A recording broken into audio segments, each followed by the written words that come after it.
ॐ रामं कामारिसेव्यं भवभयहरणं कालमत्तेव सिंहं योगीन्द्रं ज्ञानगम्यं गुणनिधिमजितं निर्गुणं निर्विकारं मायातीतं सुरेशं खलवधनिरतं ब्रह्मवृन्दैकदेवम् वन्दे कन्दावदातं सरसिजनयनं देवमुरवीशरूपम्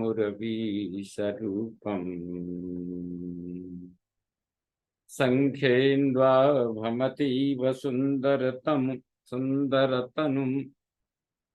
सङ्ख्येन्द्वा भमतीव सुन्दरतनुं शार्दूलचरमाम्बरम् कालव्यालकराल भूषणधरं गङ्गाशशाङ्कप्रियं काशीशङ्करिकल्मषौघशमनं कल्याणकल्पद्रुमम् नौमि गिरिजापतिं गुणनिधिं कन्दर्पहं शङ्करम् यो ददाति सतां शम्भुः कैवल्यमपि दुर्लभं खलानां दण्डकृतयोऽसौ शङ्करः संतनोतु मे भवतां समेषाम्।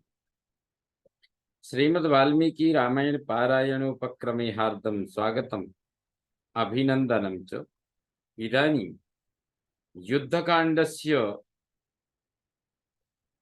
80तमः सर्गः आरभ्यते। इस सर्ग में रावण की आज्ञा से इंद्रजीत का घोर युद्ध तथा उसके वध के विषय में श्री राम और लक्ष्मण की बातचीत, यह सब वर्णन इस सर्ग में किया गया है। मकराक्षं हतं श्रुत्वा रावणः समितिञ्जयः रोषेण महताविष्टो दन्तान् कटकटायच। मकराक्ष को मारा गया सुनकर समर विजयी रावण महान रोष में भरकर दांत पीसने लगा। कुपितश्च तदा तत्र किंकार्यमिति चिन्तयन् आदिदेशाथ संक्रुद्धो रणायेन्द्रजितं सुतम्। कुपित हुआ वह निशाचर उस समय वहां इस चिंता में पड़ गया कि अब क्या करना चाहिए। उस समय अत्यंत क्रोध से भरकर अपने पुत्र इंद्रजीत को युद्ध के लिए जाने की आज्ञा दी। जहि वीर महावीर्यौ भ्रातरौ राम लक्ष्मणौ अदृश्यो दृश्यमानो वा सर्वथा त्वं बलाधिकः। वह बोला, वीर तू महापराक्रमी राम और लक्ष्मण दोनों भाइयों को छिपकर या प्रत्यक्ष रूप से मार डालो, क्योंकि तुम बल में सर्वथा बड़े चढ़े हो। त्वम अप्रतिम कर्माणम इंद्रम जयसि संयुगे किम पुनर्मानुषौ दृष्टा न वधिष्यसि संयुगे। जिसके पराक्रम की कहीं तुलना नहीं है, उस इंद्र को भी तुम युद्ध में परास्त कर देते हो, फिर उन दो मनुष्यों को रणभूमि में अपने सामने पाकर क्यों नहीं मार सकोगे। तथोक्तो राक्षसेन्द्रेण प्रतिगृह्य पितुर्वचः यज्ञ भूमौ स विधिवत् पावकं जुहुवेन्द्रजित्। राक्षस राज रावण के ऐसा कहने पर इंद्रजित ने पिता की आज्ञा शिरोधार्य की और यज्ञ भूमि में जाकर अग्नि की स्थापना करके उसमें विधि पूर्वक हवन किया। जुह्वतश्चापि तत्राग्निं रक्तोष्णीषधरा स्त्रियः आजगमुस्त्र आजगमुस्तत्र सम्भ्रान्ता राक्षस्यो यत्र रावणिः। उसके अग्नि में हवन करते समय लाल वस्त्र धारण किए हुए सी स्त्रियां घबराई हुई उस स्थान पर आई जहां वह रावण पुत्र हवन कर रहा था। शस्त्राणि शरपत्राणि शस्त्राणि शरपत्राणि सविधो समिधोऽथ बिभीतका लोहितानि लोहितानि लोहितानि च वासांसि शुभं कार्ष्णायसं तथा।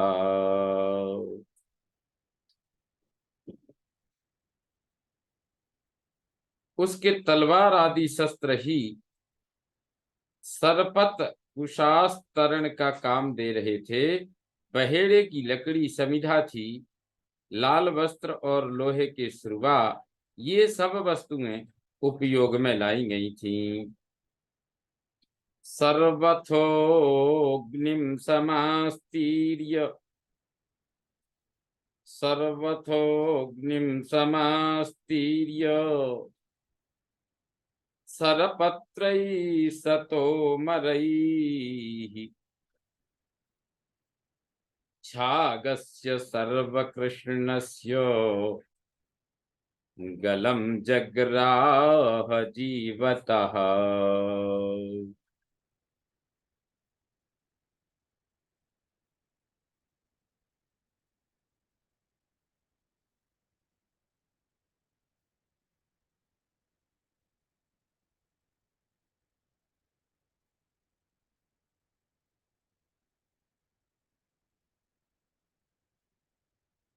सर्वतोऽग्निं समास्तीर्य सरपत्रैः सतोमरैः छागस्य सर्वकृष्णस्य गलं जग्राह जीवतः। उसने तोमर सहित शस्त्र रूपी सरपत अग्नि के चारों ओर बिछा दिए। उसके बाद काले रंग के जीवित बकरे का गला पकड़कर उसे अग्नि में होम दिया। सकृद्धोमसमिद्धस्य विधूमस्य महारुचिषः बभूवुस्तानि लिंगानि विजयं दर्शयन्ति च। एक ही बार किए गए उस होम से अग्नि प्रज्वलित हो उठी। उसमें धुआं नहीं था और बड़ी बड़ी लपटें उठ रही थीं। उस अग्नि में वे सभी चिन्ह प्रकट हुए जो विजय की सूचना देते थे। प्रदक्षिणावर्त शिखस्तप्तहाटक सन्निभः हविस्तत् हविस्तत् प्रतिजग्राह पावकः स्वयमुत्थितः। उस समय तपाए हुए सुवर्ण के समान कांतिमान अग्निदेव ने स्वयं प्रकट होकर हविष्य ग्रहण किया। उसकी ज्वाला दक्षिणावर्त होकर निकल रही थी। हुत्वाग्निं तर्पयित्वाथ देवदानव राक्षसान् आरुरोह रथश्रेष्ठम् अंतर्धान गतम शुभम। अग्नि में आहुति दे आभिचारिक यज्ञ संबंधी देवता दानव तथा राक्षसों को तृप्त करने के पश्चात इंद्रजीत अंतर्ध्यान होने की शक्ति से संपन्न सुंदर रथ पर आरूढ़ हुआ। सबाजिभिश्चतुर्भिस्तु बाणैस्तु निशितैर्युतः आरोपित महाचापः सुशुभे स्यन्दनोत्तमः। 4 घोड़ों, पहने बाणों तथा अपने भीतर रखे हुए विशाल धनुष से युक्त वह उत्तम रथ बड़ी शोभा पा रहा था। जाज्वल्यमानो वपुषा तपनीय परिच्छदः मृगैश्चन्द्रार्धचन्द्रैश्च स रथः समलंकृतः। उसके सब सामान सोने के बने हुए थे, अतः वह रथ अपने स्वरूप में प्रज्वलित सा जान पड़ता था। उसमें मृग, अर्धचंद्र और पूर्णचंद्र अंकित किए गए थे, जिनसे उसकी सजावट आकर्षक दिखाई देती थी। जाम्बो नद महाकंबुर दीप्त पावक सन्निभः बभूवेन्द्रजितः केतुर वैदूर्य समलंकृतः। इंद्रजित का वह ध्वज प्रज्वलित अग्नि के समान दीप्तिमान था। उसमें सोने के बड़े बड़े पहनाए गए थे, उसमें सोने के बड़े बड़े कड़े पहनाए गए थे और उसे नीलम से अलंकृत किया गया था। तेन चादित्य कल्पेन ब्रह्मास्त्रेण च पालितः स बभूव दुराधर्षो रावणिः सुमहाबलः। उस सूर्य तुल्य तेजस्वी रथ और ब्रह्मास्त्र से सुरक्षित हुए वह महाबली रावण कुमार इंद्रजीत दूसरों के लिए दुर्जय हो गया था। सोभिनिर्याय नगरात् इंद्रजित् समितिञ्जयः हुत्वाग्निं राक्षसैर्मन्त्रैरन्तर्धानगतो ब्रवीत्। समर विजयी इंद्रजीत नगर से निकलकर निवृत्ति देवता संबंधी मंत्रों से अग्नि में आहुति दे अंतर्धान की शक्ति से संपन्न हो इस प्रकार बोला। अद्य हत्वा रणे यौ तौ मिथ्या प्रव्रजितौ वने जयं पित्रे प्रदास्यामि रावणाय रणेधिकम्। जो व्यर्थ ही वन में आए हुए हैं अथवा झूठे ही तपस्वी का वाना धारण किए हुए हैं, उन दोनों भाई राम और लक्ष्मण को आज रणभूमि में मारकर मैं अपने पिता रावण को उत्कृष्ट जय प्रदान करूंगा। अद्य निर्वाणरामुर्वी हत्वा रामं च लक्ष्मणम्। अद्य निर्वाणरामुर्वीं हत्वा रामं च लक्ष्मणं करिष्ये परमां प्रीतिम् इत्युक्त्वान्तरधीयत। आज राम और लक्ष्मण को मारकर पृथ्वी को वानरों से सूनी करके मैं पिता को परम संतोष दूंगा। ऐसा कहकर वह अदृश्य हो गया। आपपाताथ संक्रुद्धो दशग्रीवेण चोदितः तीक्ष्णस्त्विन्द्ररिपुरणे। तत्पश्चात दशमुख रावण से प्रेरित हो इंद्रजीत इंद्र शत्रु इंद्रजीत कुपित होकर रणभूमि में आया और उसके हाथ में धनुष और तीखे नाराज थे। सददर्श महावीर्यो नागौ त्रिशिर साविव सृजंता विशुजालानि वीरौ वानर मध्य गौ। युद्ध स्थल में आकर उस निशाचर ने वानरों के बीच में खड़े हो बाण समूहों की वर्षा करते हुए महापराक्रमी वीर श्री राम और लक्ष्मण को वहां ऊंचे और मोटे कंधों से युक्त होने के कारण, यानी 3 सिर वाले नागों के समान देखा। इमौ ताविति संचिन्त्य सज्यं कृत्वा चकारमुकम् संततानेषु धाराभिः पर्जन्य इव वृष्टिमान। वे ही वे दोनों, यही वे दोनों हैं। ऐसा सोचकर इंद्रजित ने अपने धनुष पर प्रत्यंचा चढ़ाई और जल की वर्षा करने वाले मेघ की भांति अपनी बाण धाराओं से संपूर्ण दिशाओं को भर दिया। सतु वैहा यस रथो युधि तौ राम लक्ष्मणौ अचक्षुर्विषये तिष्ठन् विव्याधो निशितै सदैः। उसका रथ आकाश में खड़ा था और श्री राम तथा लक्ष्मण युद्ध भूमि में विराजमान थे। उन दोनों की दृष्टि से ओझल होकर वह राक्षस उन्हें पैने बाणों से बींधने लगा। तौ तस्य सरवेगेन परीतौ राम लक्ष्मणौ धनुषी ससरे कृत्वा दिव्यमस्त्रं प्रचक्रतुः।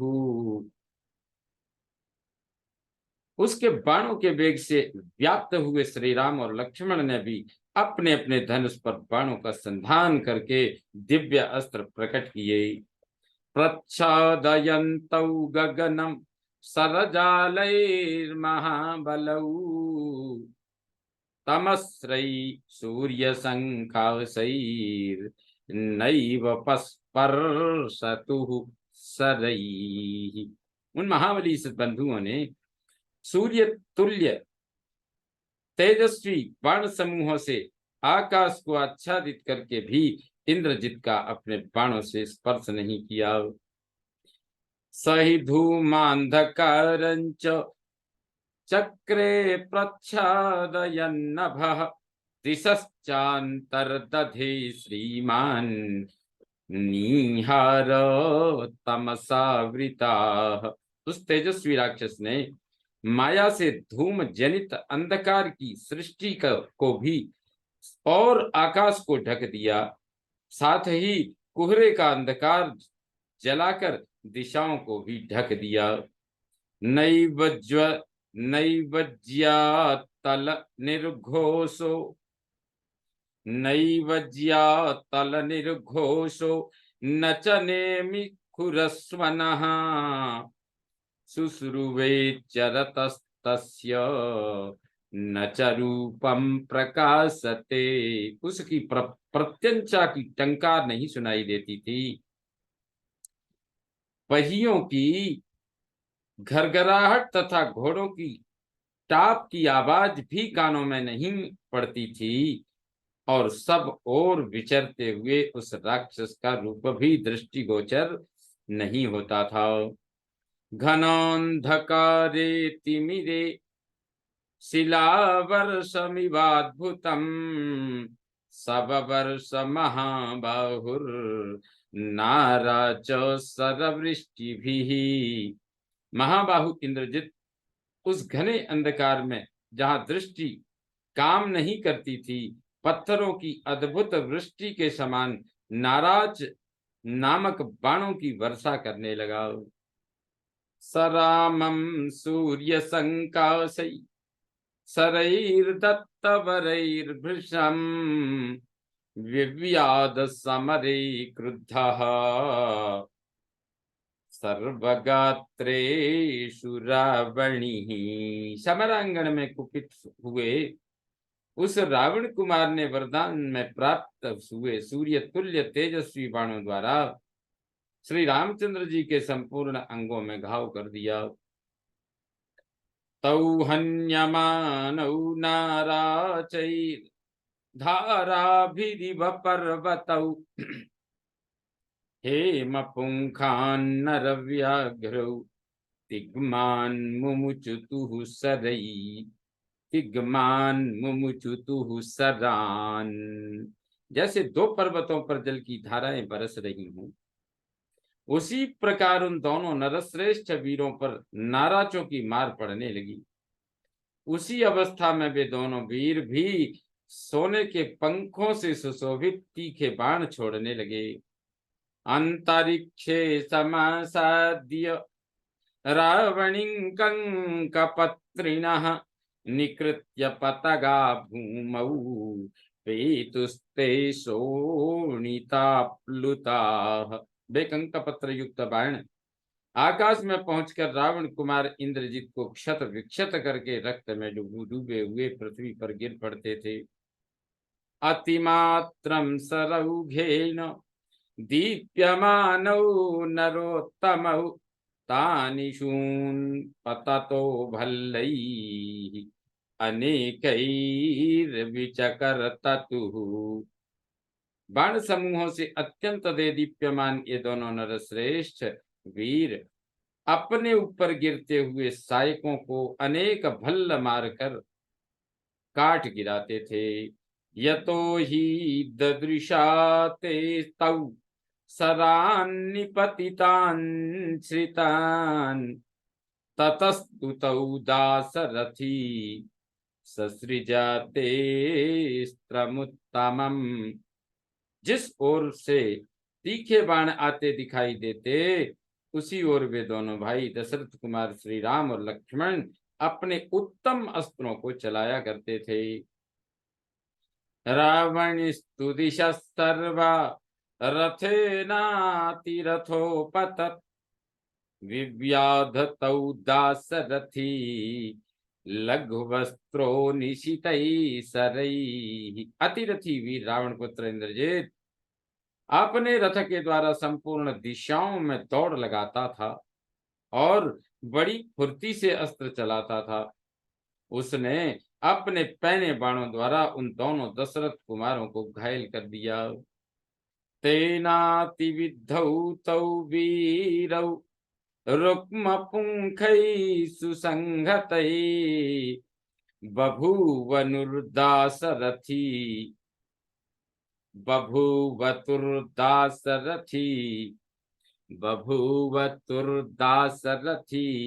पुष्पिता विवकिंसुकौ। उसके सोने के पंख वाले सुदृढ़ सहायकों द्वारा अत्यंत घायल हुए वे दोनों वीर दशरथ कुमार रक्त रंजित हो खिले हुए पलाश वृक्षों के समान प्रतीत होते थे।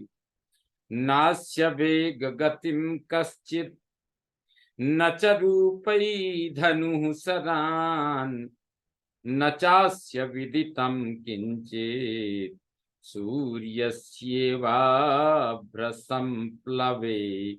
इंद्रजित की वेग पूर्ण गति, रूप, धनुष और बाणों को कोई देख नहीं पाता था। मेघों की घटा में छिपे हुए सूर्य की भांति उसकी कोई भी बात किसी को ज्ञात नहीं हो पाती थी। तेन विद्धाश्च हरयो निहताश्च गतासवः बभूवुः शतशस्तत्र पतिता धरणी तले। उसके द्वारा घायल और आहत होकर कितने ही वीर, कितने ही वानर अपने प्राणों से हाथ धो बैठे और सैकड़ों योद्धा मरकर पृथ्वी पर गिर पड़े।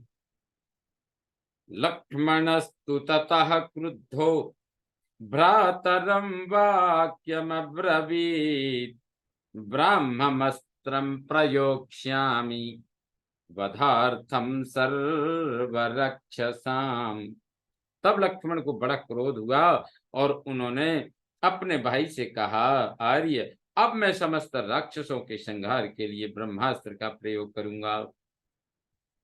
तमुवाच ततो रामो लक्ष्मणं शुभलक्षणं नैकस्य हेतो रक्षांसि पृथिव्यां हन्तुमर्हसि। उनकी यह बात सुनकर श्री राम ने शुभ लक्षण संपन्न लक्ष्मण से कहा, भाई, एक के कारण भूमंडल के समस्त राक्षसों का वध करना तुम्हारे लिए उचित नहीं है। अयुध्यमानं प्रच्छन्नं प्राञ्जलिं शरणागतं पलायमानं मत्तं वा न हन्तुं त्वमिहार्हसि तस्यैव तु वधे यत्नं करिष्यामि महाभुज आदेक्ष्यावो महावेगान् अस्त्रानासी विशोपमान्। महाबाहो, जो युद्ध न करता हो, छिपा हो, हाथ जोड़कर शरण में आया हो, युद्ध से भाग रहा हो अथवा पागल हो गया हो, ऐसे व्यक्ति को तुम्हें नहीं मारना चाहिए। अब मैं उस इंद्रजित के ही वध का प्रयत्न करता हूँ। आओ, हम लोग विषैले सर्पों की भांति भयंकर तथा अत्यंत वेगशाली अस्त्रों का प्रयोग करें। तमेनं मायिनं क्षुद्रम अंतरहितरथं बलात् राक्षसं निहनिष्यन्ति दृष्ट्वा वानरयूथपाः। यह मायावी राक्षस बड़ा नीच है। इसने अंतर्धान शक्ति से अपने रथ को छिपा लिया है। यदि यह दिख जाए तो वानर यूथपति इस राक्षस को अवश्य मार डालेंगे। यद्येष भूमिं विशते दिवं वा रसातलं वापि नभस्तलं वा एवं विगूढोऽपि ममास्त्रदग्धः पतिष्यते भूमितले गताशुः। यदि यह पृथ्वी में समा जाए, स्वर्ग को चला जाए, रसातल में प्रवेश करे अथवा आकाश में ही स्थित रहे, तथापि इस तरह छिपे होने पर भी मेरे अस्त्रों से दग्ध होकर प्राण शून्य हो भूतल पर अवश्य गिरेगा। इत्येवमुक्त्वा वचनं महारथं रघुप्रवीरः प्लवगर्षभैर्वृतः वधाय रौद्रस्य नृशंसकर्मणस्तदा महात्मा त्वरितं निरीक्ष्यते। इस प्रकार महान अभिप्राय से युक्त वचन कहकर वानर शिरोमणियों से घिरे हुए रघुकुल के प्रमुख वीर महात्मा श्री रामचंद्र जी उस क्रूर कर्मा भयंकर राक्षस का वध करने के लिए तत्काल ही इधर उधर दृष्टिपात करने लगे। इत्यादि से श्रीमद् रामायणे वाल्मीकि आदि काव्ये युद्ध कांडे 80तमः सर्गः सम्पूर्णतां याति। ओम पूर्णमदः पूर्णमिदं पूर्णात् पूर्णमुदच्यते पूर्णस्य पूर्णमादाय पूर्णमेवावशिष्यते। ओम शांति शांति शांति। सर्वे भवन्तु सुखिनः सर्वे सन्तु निरामयाः सर्वे भद्राणि पश्यन्तु मा कश्चित् दुःखभाग् भवेत्। ओम शांति शांति शांति। श्री रामचंद्रो विजयते तराम।